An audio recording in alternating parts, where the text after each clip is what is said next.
આમ આદમી પાર્ટીને દિલ્હીની ચૂંટણીમાં હારનો સામનો કરવો પડ્યો છે, જ્યાં ભાજપે તેમને બરાબરની ટક્કર આપી હતી. આપ 22 સીટોમાં સમેટાઈ ગઈ છે, જ્યારે ભાજપ 48 સીટો જીતીને દિલ્હીમાં સરકાર બનાવવા જઈ રહી છે. તેવામાં ફિલ્મ મેકર વિવેક રંજન અગ્નિહોત્રીએ ઇન્સ્ટાગ્રામની સ્ટોરીઝ સેક્શનમાં એક પોસ્ટ શેર કરી અરવિંદ કેજરીવાલની હાર પર કટાક્ષ કર્યો છે. તેમણે લખ્યું કે દરેક સવાલનો જવાબ આ જ હશે, દરેકનો હિસાબ કિતાબ અહીં જ થશે.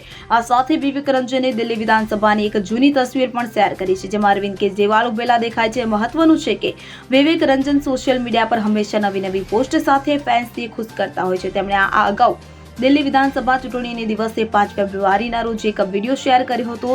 તેમાં મતદારો સામે એક કવિતા રજૂ કરતા તેમણે અપીલ કરી હતી કે તેઓ મત આપતા પહેલા તેમની રોશની નામની કવિતા જરૂરથી સાંભળે. Bureau report CN24 news. હવે જુઓ દેશ દુનિયાની તમામ ખબરો તમારી આંગળીના ટેરવે. ઉઠાવો મોબાઈલ અને Google Play Store પરથી ડાઉનલોડ કરો અમારી CN24 ન્યૂઝ મોબાઈલ એપ.